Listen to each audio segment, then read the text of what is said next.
Diana Verónica y Tony, la entrevista, se sube todos los días a 360podcast.sb, el primer hub de podcast en El Salvador. O puedes volver a escucharla por Spotify, Google Podcast, Apple Podcast, Amazon Music o TuneIn. Dale clic a la campanita para que recibas la notificación. Este día, en el Corre Corre de la Mañana, le damos la bienvenida a... Bueno, este es un reencuentro muy agradable, de verdad, con mucho cariño, ¿verdad? Gracias. Recibimos nuevamente en estos micrófonos a este muchacho que se nos ha ido a Alemania. Gracias por lo de muchacho. Pues sí, que aquí todos somos maestros, así que mejor nos decimos Se nos ha ido muchachos. a Alemania, allá está haciendo trabajos de investigación. Él es doctor en historia, miembro de la Academia Salvadoreña de la Historia. Ricardo Castellón, bienvenido nuevamente a Diana Verónica y Tony. Muchas gracias por permitirme visitarlos y muchas gracias también, si lo saben, a nombre de la Academia Salvadoreña de la Historia por estos espacios para poder tener contacto con los extraordinarios oyentes de este programa. Sí. Gracias, Ricardo. No, mira, siempre nos acordamos de ti. Qué bueno. Extrañamos la sección poniendo de moda la historia. Sabemos que Sí. nuestros amigos radioescuchas siempre la disfrutaban. Y es que en el caso tuyo, del doctor Herbert Erquicia, de don Pedro Escalante Arce, cuentan la historia de una manera tan amena que la vuelven interesante. Qué bueno. Y gracias. esta conversación va a ser amena. Vamos a hablar de dos temas. El primero, el libro que tú presentas hoy, tu libro Gracias, más sí. reciente. Sí. Yo se lo doy como que, Sí, como y que no segundo, sabe. porque cuando hablamos, le dije, mira, ¿y cómo hacemos para no tener la misma conversación de la independencia de todos los años? Ujú. Y entonces vamos a enfocarnos en qué pasaba en el mundo Ujú. cuando nos estábamos independizando. Sí. Que por ahí hay muchas causas también de la independencia. Sí. O sea, cu- siempre hemos estado globalizados, Sí. compañero, ¿verdad? A ver, ¿qué pasa con este libro que se titula Del Sacbé al Macadama? Pues este libro contiene una investigación de hace algunos años sobre carreteras principalmente. Pero para hablar de carreteras habría que hablar de sus orígenes, y sus orígenes son los antiguos caminos indígenas. Y una de las técnicas constructivas, una de las calzadas más importantes de la ingeniería indígena fueron los acbé. Los acbé fueron una especie de caminos elevados que estaban consolidados con piedra, tierra y que contaban además con una superficie, en general una superficie de cal. Estos caminos fueron construidos en el contexto de la civilización maya, así que imagínense cómo se habrán visto en una noche de luna llena estos caminos iluminados blancos surcando la selva. Pasaron los años y luego los caminos pues, fueron utilizados como la principal autopista para la conquista española. Y el libro va por ahí, termina más o menos termina efectivamente con la introducción y la utilización de la técnica del macadam. Macadam. Sí, Macadam. que es una técnica constructiva ya moderna, estamos hablando del siglo XIX, y que permitió dar una mejor consistencia a los caminos, permitió de manera mucho más viable el paso de carretas, que era el vehículo más importante de la época, y permitió además, facilitó el mantenimiento de los caminos. La mayor dificultad de los caminos ha sido todo el tiempo, como ahora nos pasa con los chorros, o como ahora nos pasa con los grandes correntales que pasan por las calles, precisamente los fenómenos naturales, ¿verdad? Los fenómenos meteorológicos. El mantenimiento de los el caminos ha mantenimiento de sido los caminos. a lo largo de la historia el desafío. Esta ha sido una dupla histórica, ¿verdad? Tanto la creación de los caminos, la construcción de los caminos, como su mantenimiento. De hecho, en la parte del siglo XIX, el libro hace un recuento de las vías más importantes de la época y entre otras, como lo comentaba, era inevitable hablar de los chorros, mejor conocida entonces como la Cuesta del Guarumal. Así se llamó originalmente, ¿verdad? Sí. Que tú nos decías, y permitime que nos recordemos, Sí. Ricardo, en nuestras pláticas sobre historia tú decías que fue la primera vía de acceso entre Occidente y el Sí. centro del territorio, ¿verdad? Y se le llamó la Cuesta del Guarumal, porque Sí. era una gran cuesta. En algunos momentos incluso se le llama el atajo a Sonsonate, porque la dificultad estribaba en que usualmente la principal vía de acceso a la ciudad era a partir desde el norte, porque es Saltepeque, ¿verdad? Y el Guarumo es Era una hacienda, ¿verdad? Luego, Hacienda del Guarumal. luego esa parte pasó a ser el Lourdes Colón, ¿verdad? Para el caso. pero el Guarumo es un árbol. El guarumo es un árbol, sí. Por cierto, las hojas del guarumo eran utilizadas como mascón para lavar los peroles y los platos sucios. Yo creo que todavía se utiliza en el campo. La de fibra blanca, como Sí, vellita. sí, se hace puño Ajá. y se puede utilizar como Sí, mascón. y lo venden todavía, claro, pues. porque es una fibra natural. Sí, entonces ese es el guarumo y el guarumal. Y por allí va el libro, Y entonces. por ahí va el libro. Entonces, Esa ha vía, sido un trabajo. esa vía, si bien es cierto, ayudaba a la conexión, siempre fue un problema. Siempre fue un problema. Lo que iba a comentarles, Diana, es que como esta vía están descritas otras. El libro en general es un recuento de la historia de esas vías, ¿verdad? Y de algunos elementos que no se pueden obviar, ¿verdad? Hay aspectos constructivos relacionados con la ingeniería vial que también son expuestos ahí. Hay mapas que hasta ahora no se habían visto, que también están expuestos ahí, y hay recortes de periódicos, principalmente del diario oficial o de los diarios oficiales en sus distintos nombres, que también ilustran mucho de lo que ocurría en la cotidianidad de la época. Cómo era la vida de Y la eso es época. igualmente interesante, sobre todo para nuestros lectores, porque, como ustedes bien lo dicen, de lo que se trata es que la historia salga de esas fronteras en que eventualmente los académicos la metemos, ¿verdad? Y que se rompa con ese estigma de que la historia es aburrida, ¿verdad? No, para Volverlo nada. Yo creo que interesante. sí. Este es el segundo o tercer libro que te conocemos, porque el anterior era de las recetas. Sí, Las Culinarias. Ajá, o sea, Sí.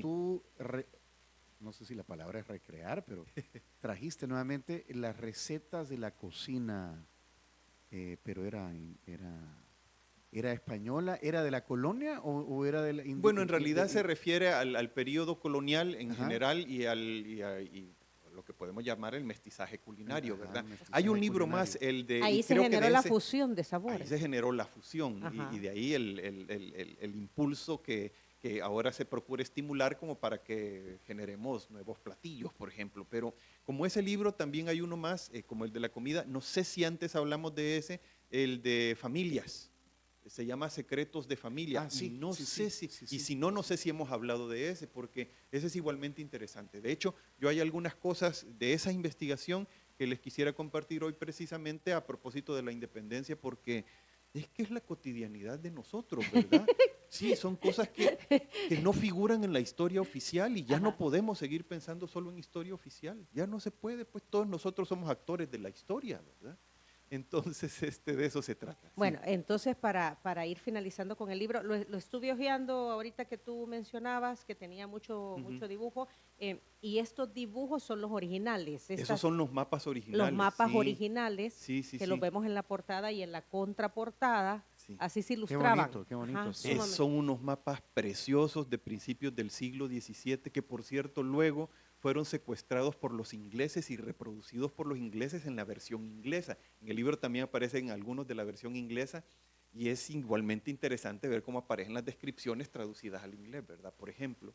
Pero estos mapas en particular son bien bonitos. Este en Y cuando particular, decís secuestraron, ¿por qué? porque asaltaron un barco y en el barco venían los mapas, una copia de los mapas. Ajá. Entonces los ingleses los reprodujeron. Acuérdense que para entonces, sobre todo en el 17, estamos hablando de los años de la disputa de los mares, igual que los territorios, ¿verdad? Estamos hablando de imperios De disputándose. aquí hasta aquí sos vos y de aquí para allá soy yo. Y si te dejas, Y si te ¿verdad? dejas. Porque de eso Francia contra Inglaterra. por ejemplo, ¿verdad? Como ahora los partidos de fútbol, pero en aquel entonces confrontaciones serias, difíciles, ¿verdad? Entonces estos mapas particularmente son mapas preciosos. Es un mapa muy bonito. Y el de la portada, Ajá. describe una fracción del camino que viene de Guatemala, de la ciudad de Guatemala, al puerto de Acajutla, en la época, pasando por Sonsonate y aparecen también mencionados otros pueblos de la zona. Pueblo Noalco es. A ver. Ajá, es que como en Sí. esa época la letra era Este colocha. es Tacuzcalco, Naulingo, Caluco, las bodegas del puerto de Acajutla y la playa de Acajutla. A veces son un poco exagerados porque en realidad muelle, por ejemplo, nunca hubo en la época colonial, pero sí se le llamó Puerto de Acajutla. El Puerto de Acajutla es el puerto más importante para Guatemala como nuestra ciudad capital porque era el puerto más accesible, ¿verdad? Uno se encuentra cosas fascinantes en Acajutla para la época o en Sonsonate para la época. Yo no dejo de recordar una ocasión, por ejemplo, cuando descubrí que en Sonsonate habían kimonos, por ejemplo. Es decir, Acajutla se convirtió en un puerto importante de entrada y salida de diversos productos que no solo venían de México. Sí, de mercancías, que no solo venían de México o venían del Perú, también venían de lugares tan distantes como la China, ¿verdad? Otras cosas que aparecen descritas aquí, por ejemplo, creo que en alguna ocasión... ¿Qué se ponían kimonos ahí en Sonsonate? Mira, es interesante. Yo creo que son objetos que tenían tenidos ahí por su valor comercial, pero les iba a hablar de la vajilla de la China, por ejemplo. ¿verdad? La famosa vajilla china. De la China, esa que tenían nuestras abuelas en el chinero, ¿verdad? Porque de ahí chinero. La expresión es sacar la vajilla china. Sí, sacar la vajilla china. ¿verdad? Ajá, ¿y qué es? Bueno, era vajilla de la China, era porcelana china. Algunas veces, habían de distintos tipos, ¿verdad? Pero en China para la época, y eso lo he podido constatar con esta investigación que actualmente hago les comentaba, con el tema de fiebre, esto se puede documentar con el tráfico desde el oriente a México, por ejemplo, que mucho de lo traído mucha de la mercadería no eran solo telas, no eran solo sedas, era también vajilla, porcelana, de distintas categorías, ¿verdad? De distintos tipos. Bueno. Nivel A, B o C, etc. Bueno, la presentación del libro es hoy a las 6 de la tarde. Gracias. La presentación oficial del libro es ahora a las 6 de la tarde, pero tenemos la expectativa de hacer por lo menos un par de presentaciones más que les estaremos compartiendo oportunamente. La de ahora a las 6 de la tarde va a ser en la Universidad Don Bosco, en el campus de Antiguo Cuscatlán, ¿verdad? En el campus de Antiguo Cuscatlán. Es en el mismo campus donde está la Escuela de Idiomas de la Don Bosco, por cierto. Ok. Hoy a las 6 de la tarde. Ahí se presenta. ¿A dónde conocemos más? ¿Tus redes sociales, Ricardo? Vaya, gracias. Me pueden escribir directamente a mi correo electrónico, ricardo.castellón@gmail.com. Tengo mi Twitter, me parece que es ricardo.castellonhistoria, me parece, no recuerdo bien, ya se los confirmaré. Pero si no, mi correo electrónico está habilitado. Y el libro también estará a la venta en la librería de la Universidad Don Bosco y en la librería de la UCA. De momento en la librería del campus de Antiguo Cuscatlán, no en Soho. En Soho posiblemente la otra semana, pero en la librería de la UCA también va a estar a la venta. Muy bien, muy bien. ¿Ya? Bueno, mañana celebramos 202 años de independencia. Sí. ¿Qué pasaba en Europa? ¿Qué estaba ocurriendo en España, en Francia, en Inglaterra? Para cuando era 15 de septiembre de 1821. Es interesante remontarse para la época en particular. Estaban pasando varias cosas importantes que trascienden a la situación centroamericana de la época. Algunos de los fenómenos más importantes posiblemente, sin duda, tengan que ser o deban de ser la invasión napoleónica de la península ibérica, por una parte. Los movimientos. ¿Napoleón ya era emperador o era cónsul? Ya era emperador, entonces. Ya sí. Se había puesto él solo la corona. Sí. La independencia de los Estados Unidos recién acababa de pasar y se estaban organizando las colonias. Había definitivamente tenemos que hablar de los movimientos independentistas en América del Sur, para el caso, la incidencia de estos movimientos en el Caribe y algunos otros fenómenos igualmente interesantes en Europa o Asia, como la presencia del Imperio Otomano amenazando Europa, ¿verdad? Entonces, varias cosas. La rebelión de los esclavos en Haití ya había sucedido. Ya había sucedido y de hecho se tiene documentado como el primer movimiento independentista latinoamericano. Lo lamentable de Haití, hay que decirlo, es que a estas alturas arrastra una condición de particular desventaja económica y social, de particular... Es el país más pobre de América Latina. Pobreza, o sea, sigue siendo, Ricardo. De particular pobreza no y exclusión, a pesar de contar irónicamente con el mérito de haberse proclamado la primera república independiente, ¿verdad? En el continente. De Francia.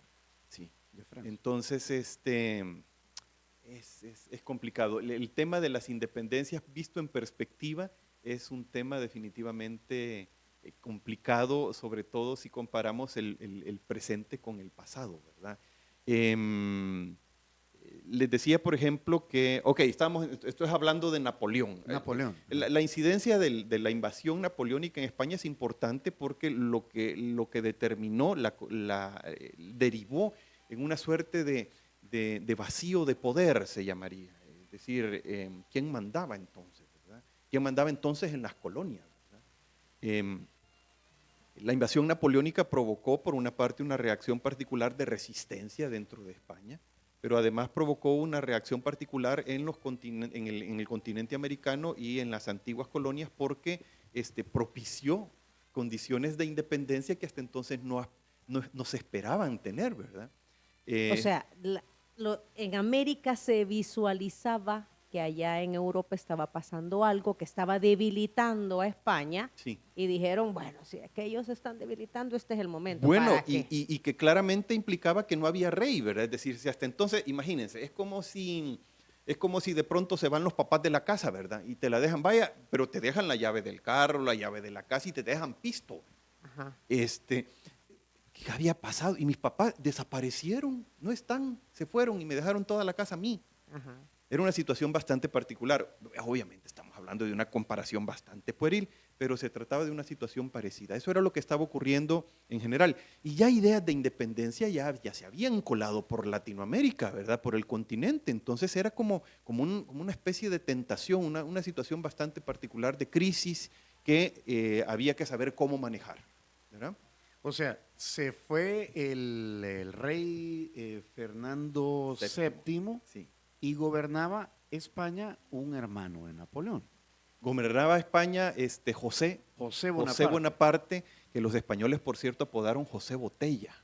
En parte porque les interesaba, en parte porque había que desprestigiar al rey usurpador y al emperador usurpador, y en parte porque sí, dicen que efectivamente le gustaba mucho empinar el codo. Entonces, Pepe Botella, que sería aquí Chepe Pachita. Sí. Chepe Pacho. Bueno, no suena mal. Pepe Botella. Era Pepe Botella. No suena mal. Entonces, José Bonaparte, sí.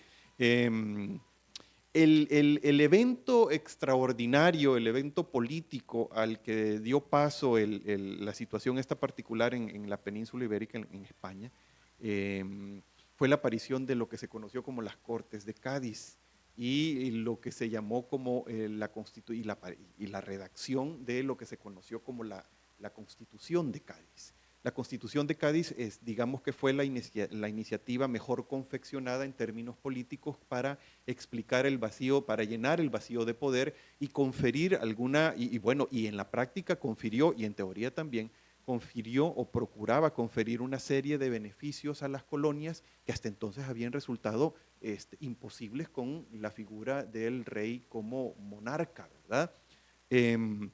Hay que decir que para entonces, te comentaba Diana, ya había mucha influencia de las ideas revoltosas de la época, ideas independentistas, ideas diferentes, novedosas. Bonaparte es consecuencia de la Revolución Francesa. Sí, ¿verdad? no hablamos de la Revolución Francesa y su incidencia todavía para la época. Es cierto, ¿verdad? Como otra de las razones. Las ideas de la Ilustración. Entonces, cuando les hablaba de esas ideas extrañas, sí, entonces las ideas más importantes... Sí, porque aquí cuando pensás una cosa diferente, eso es revolucionario. Bueno, pues para entonces las ideas de la Ilustración era algo completamente desafiante del orden establecido, y eran más o menos también, eran de alguna manera consecuencia de la Revolución Francesa. Era el pensamiento del humano en el centro y de los derechos humanos como elemento importante en las sociedades modernas, ¿verdad? Ricardo, y la historia no ha cambiado, ¿verdad? Pues lo interesante es que ha cambiado muy poco, ¿verdad? Pareciera que eventualmente vivimos en el antiguo régimen. Porque las revoluciones son así, o sea, el motivo de esas revoluciones han sido las mismas. O sea, sí, unos pocos gobernando, la exclusión mayoría y desigualdad. Exclusión, en desigualdad. Sí. Y esto, en las conversaciones anteriores que hemos tenido contigo, con Herbert, pasó también en América. Saludos, ¿verdad? Herbert. Herbert Erquicia. Saludos, Herbert. Lo mismo pasaba en Centroamérica. Unos pocos se quedaban con los ingresos de la venta, de la exportación del añil y lo demás. Miren, yo creo que el otro elemento importante aquí es que tampoco ha faltado acuerdo respecto de las formas alternativas de gobierno a esas relaciones de inequidad, de desigualdad o de injusticias, porque lo que pasa es que para la época se hablaban de formas bastante progresistas de gobierno y bastante equitativas, si se quiere. Bueno, recuerden que la Revolución Francesa tenía por lema liberté, égalité, fraternité, ¿verdad? Entonces, o muerte.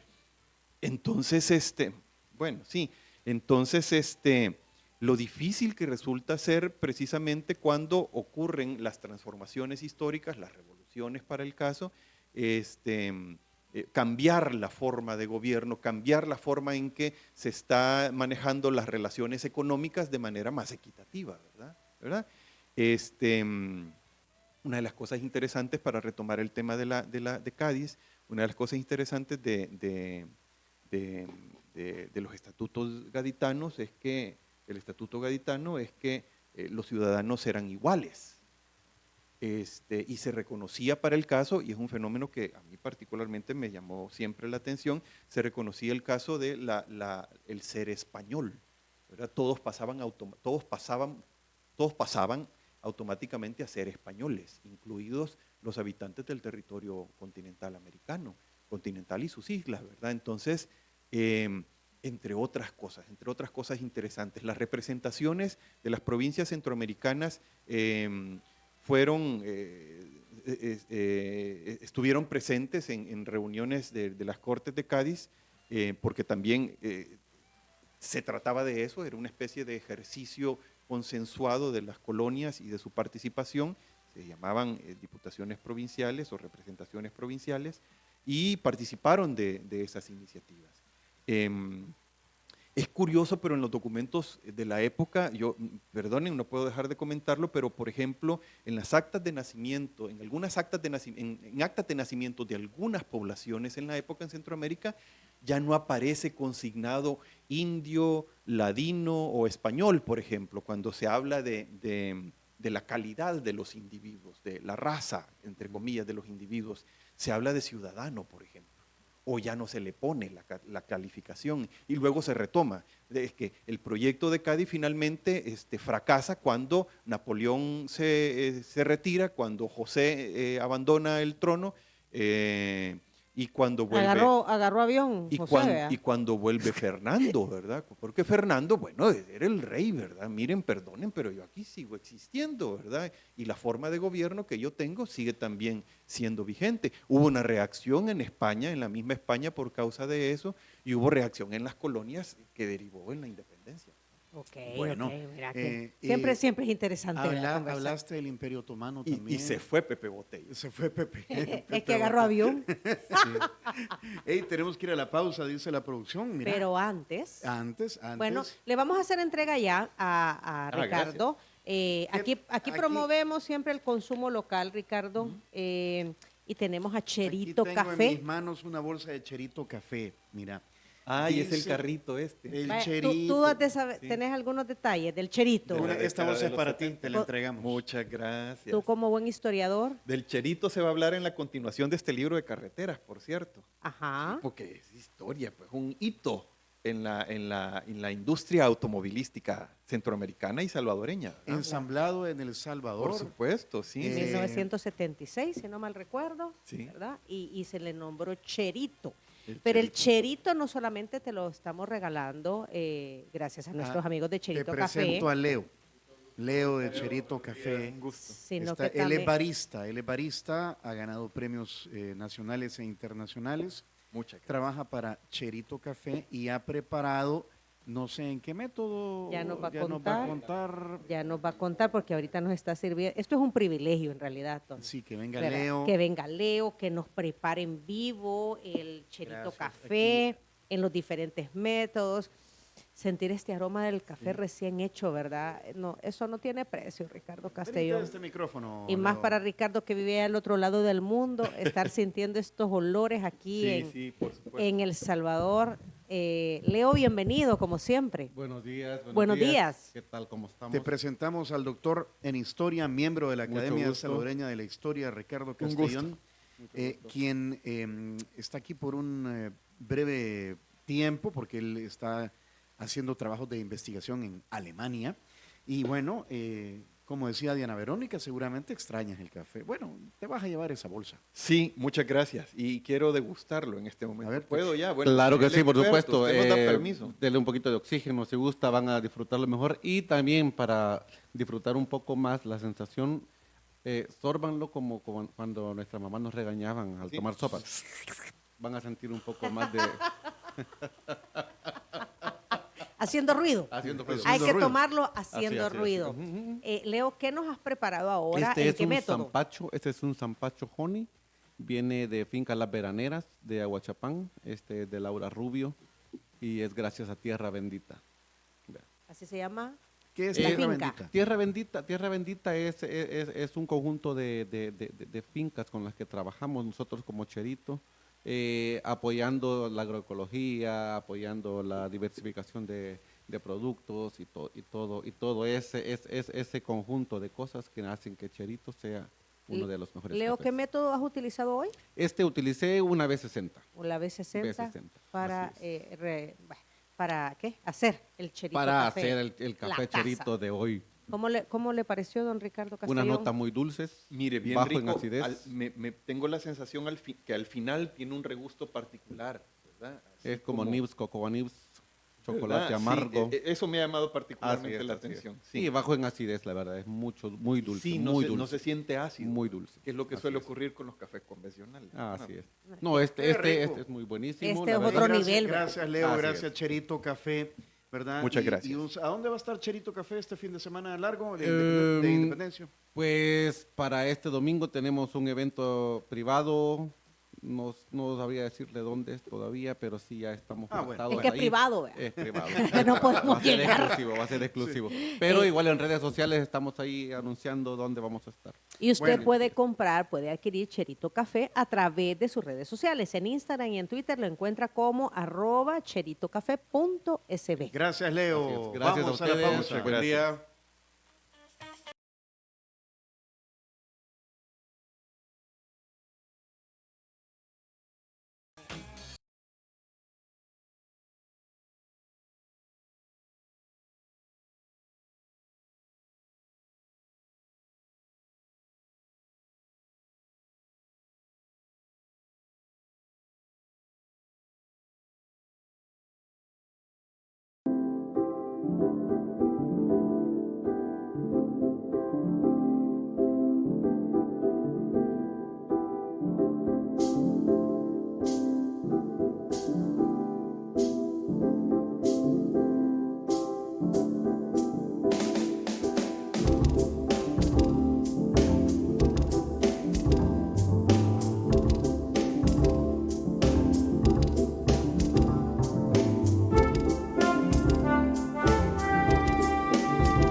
Nos independizamos allá por 1821. A propósito, Centro Comercial Galerías, que es donde tenemos instalada nuestra cabina, que estamos aquí conversando con el historiador Ricardo Castellón, nos está invitando a entonar las notas del himno nacional hoy, 14 de septiembre a las 3 de la tarde.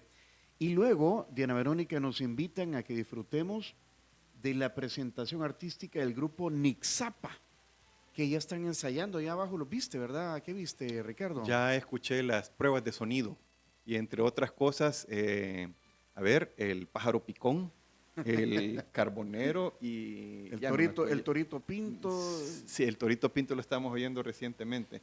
Y otra canción colombiana, por cierto. En fin. La cuestión es que ya están ensayando. La cuestión es que ya están ensayando. Sí, no, me llama la atención, perdona, pero estabas en tu anuncio. No.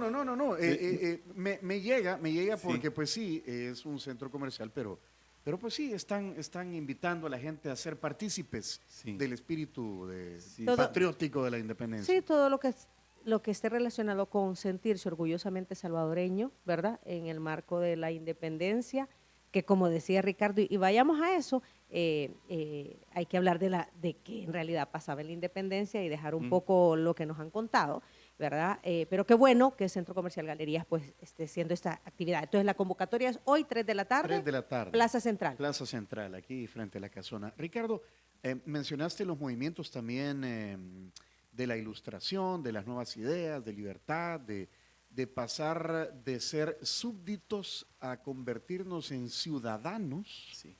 que fue un poco lo que logró la Revolución Francesa y se extendió a todo Sudamérica también, pues. Sí, claro.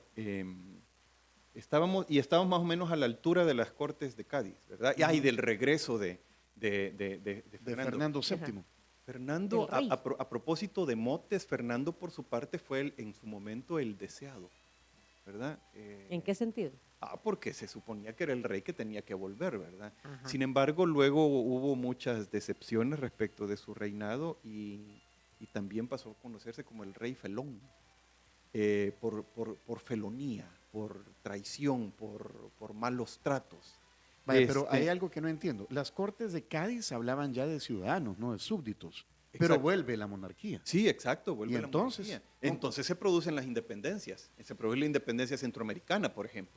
¿Verdad? Estamos hablando del regreso de 1813, 1814. 1814 es el segundo movimiento independentista, ocurre el segundo movimiento independentista en El Salvador, por cierto, si ustedes recuerdan. Entonces tenemos 1811 y 1814.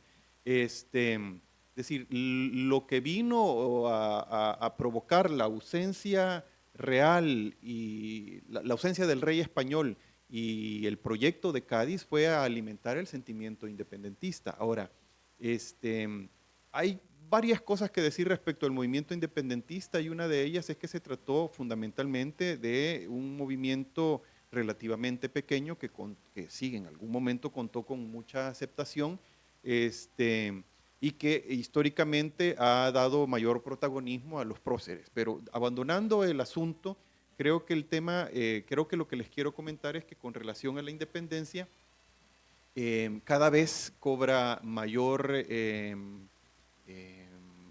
se advierte con mayor claridad que la intención independentista, sobre todo llegando a 1821, estaba más orientada a la independencia de Guatemala que necesariamente de la independencia de España, ¿verdad?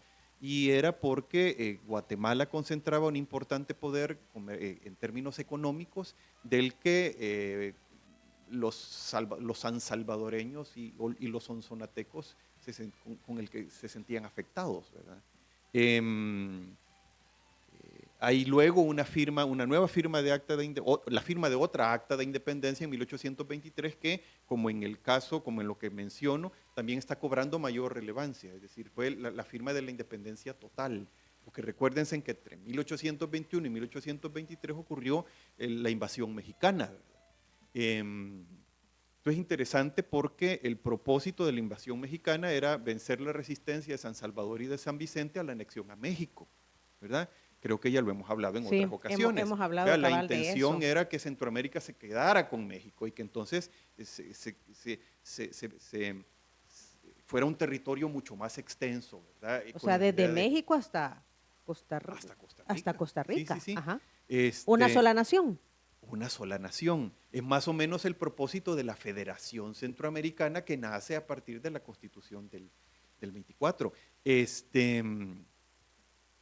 una especie de asunto conflictivo porque, si se fijan, es más o menos también el espíritu bolivariano, ¿verdad? Que es otro de los eventos que están ocurriendo simultáneamente. En Sudamérica. En Sudamérica. Y el propósito tuvo tanto adeptos como resistencia, ¿verdad? En el sentido de que en el afán de mantener Centroamérica unida, por ejemplo, estuvieron algunas guerras que implicaron la invasión de los entonces estados miembros de la Federación. Fue algo similar a lo que ocurrió con Panamá y la independencia de Colombia, ¿verdad? En fin, se trata de un periodo particular respecto de las nociones, de las estrictas nociones de dependencia, de relaciones de dependencia e independencia, de qué debía entenderse como qué, y de soberanía, que es otro concepto igualmente interesante. No sé si nos estamos enredando demasiado. Es Sí, que hay sí, un quizás montón de... ya, Mira, ya, pausa. Tiempo. un paréntesis, y la pobre Panamá, ¿vos qué onda? Porque siempre hablamos de Guatemala hasta Costa Rica. Es que era la Gran Colombia. Ajá, y Panamá estaba ahí Bueno, Panamá ni tan pobre, en realidad lo que No, ocurrió me es que refiero en habían- el sentido que no Sí, está ahí como- no solo como visualiza divorciada. como Sí, Centroamérica en- o como Sudamérica. Sí, exacto. Quedó al margen porque el tema de la independencia de Panamá ocurrió además posterior a la independencia de los países centroamericanos y del proceso independentista centroamericano. Pero originalmente, como bien dice Tony, pues ya tiene un historiador. Ustedes aquí en la radio, no veo qué tan importantes somos nosotros con nuestras visitas. Era el proyecto de la Gran Colombia en la época, ¿verdad? Formaba parte de Colombia. Hay un fenómeno interesante, Tony, en este proyecto de la Gran Colombia y en este caso particular de Panamá, Diana, que ya son fenómenos que van a tener incidencia, que van a corresponder con el panorama, que van a entrar dentro del panorama de lo que luego vendría siendo la doctrina Monroe para 1823. Fíjense, estamos hablando de la redacción del Acta de la Independencia Total Centroamericana de 1823 y simultáneamente en otras partes del mundo, en Estados Unidos, está apareciendo la doctrina Monroe. En pocas palabras, la doctrina Monroe se puede resumir en una frase famosa que algunos recordarán, que es aquello de América para los americanos, ¿verdad? Que en principio suena muy bien, pero que a la larga constituyó el eje central de la política expansionista de los Estados Unidos en la época. Ya para entonces había comenzado la colonización del oeste de los Estados Unidos, y ya para entonces habían ocurrido fenómenos igualmente interesantes como la proclamación de lo que se conoció como el Destino Manifiesto, que justificaba ideológicamente la expansión desde el este hacia el oeste con el argumento de llevar la fe a los territorios salvajes, de llevar el desarrollo y el progreso a los territorios sin colonizar y, en definitiva, de expandir el desarrollo doctrina económico. Monroe determinaba que cualquier intervención europea en América fuera vista como un acto de invasión, de agresión, de intervención. Sí, exacto. Ese era el argumento de la doctrina Monroe. Lo que pasa es que en la práctica la doctrina Monroe y su implementación y todas las ideas relacionadas, conectadas con la doctrina Monroe, justificaron para el caso la anexión, la invasión de México y la usurpación de prácticamente la mitad del territorio mexicano. Esa se considera como una de las primeras reacciones, una de las primeras acciones relacionadas con la doctrina Monroe, y la invasión filibustera a Centroamérica de 1856 como una de las segundas, como la segunda de las reacciones de la implementación. ¿Cómo se llamaba el filibustero? William Walker. William Walker. Famoso Ajá. William Walker. Ajá. Sí, mira, el argumento era que no nos invadan los europeos, sino que aquí mismo, ¿verdad? Sí, mejor los invadimos Ajá, nosotros, ¿verdad? cabal, no, pues sí. Ajá, Sí. ajá. Ajá.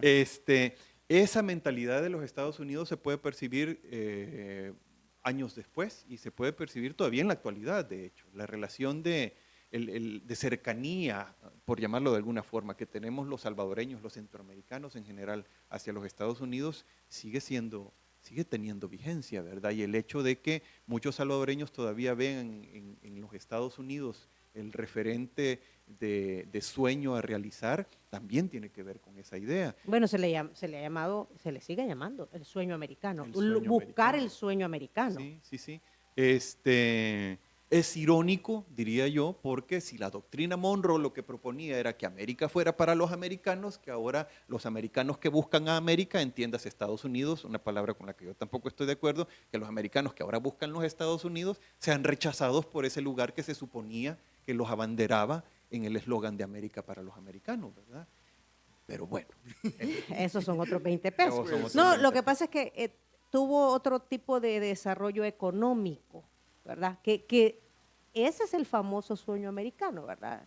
Sí. Tener un mayor ingreso económico para poder solventar tus necesidades. Sí, de acuerdo. Lo que ocurrió además es que con esa mentalidad se pretendieron justificar hechos como la invasión filibustera, la ocupación de fuerzas militares por una potencia extranjera.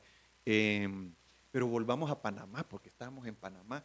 Panamá siempre fue un territorio, un lugar importante porque si se fijan lo que ocurre con Centroamérica en general es que es el centro de América, pero además una especie de puente entre el norte y el sur. Es el estrechito. ¿Verdad? Es ese estrecho que en algún momento permite la comunicación entre ambos continentes, pero además ese estrecho se constituía en una especie de espacio de tropiezo para el tráfico marítimo de un continente de Europa para Asia, por ejemplo. Y había que acortar el camino, de ahí el canal de Panamá, ¿verdad?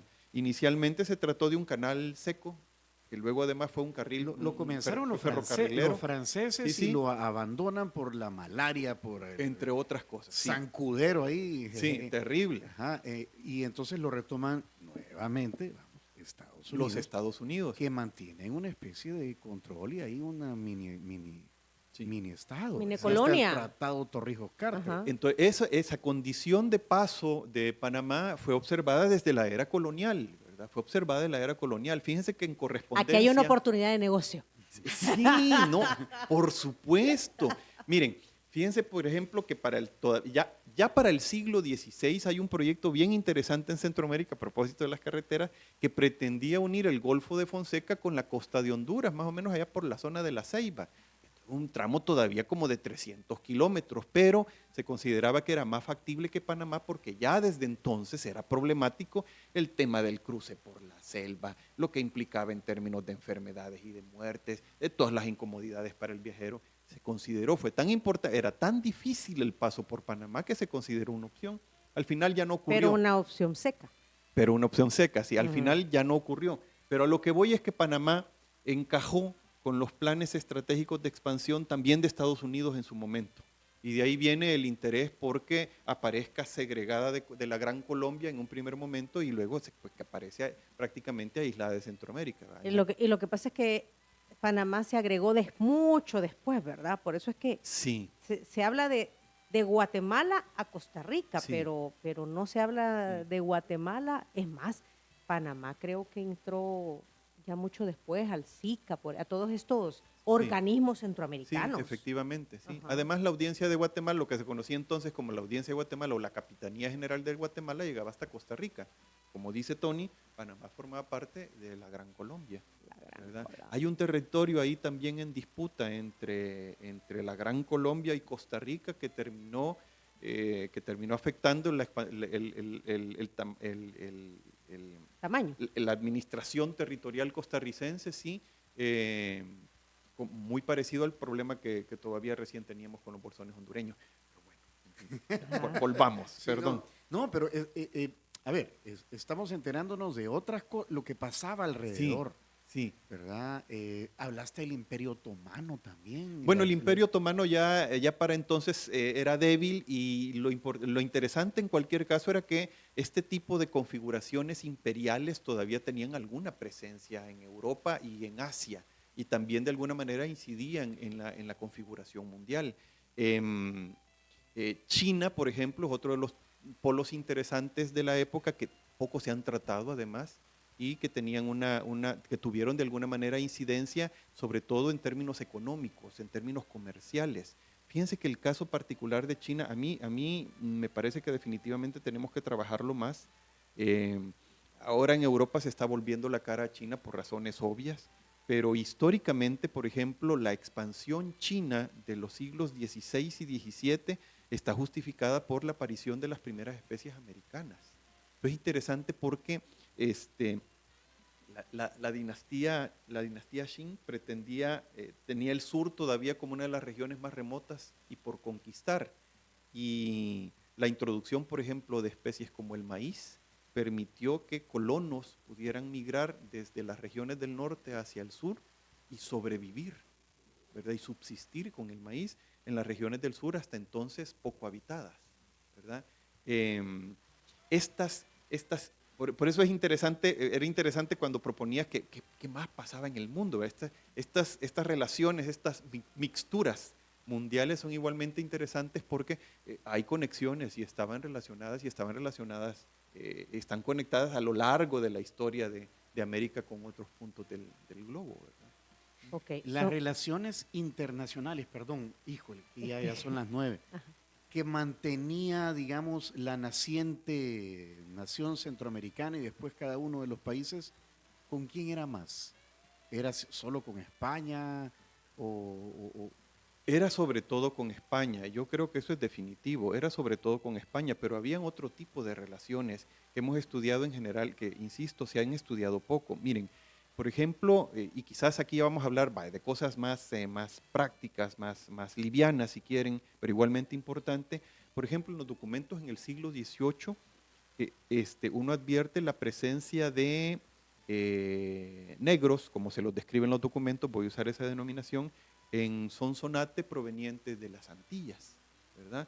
Que para el caso hablaban otros idiomas, inglés o francés, ¿verdad? Pero que habían aceptado el cristianismo y se habían quedado a vivir en Sonsonate, ¿verdad? O habían sido sometidos al cristianismo. Sí, bueno, Ajá, sí. ajá. Bueno, hay gente bautizada a los 16 años, hay uno bautizado a los 33 años, por ejemplo. En fin, es decir, las piezas en el mundo estaban decididas por factores como la fe, por ejemplo, como la religión, como la lucha contra el protestantismo, sí o no. Y eso estaba también condicionando las relaciones con algunos otros países.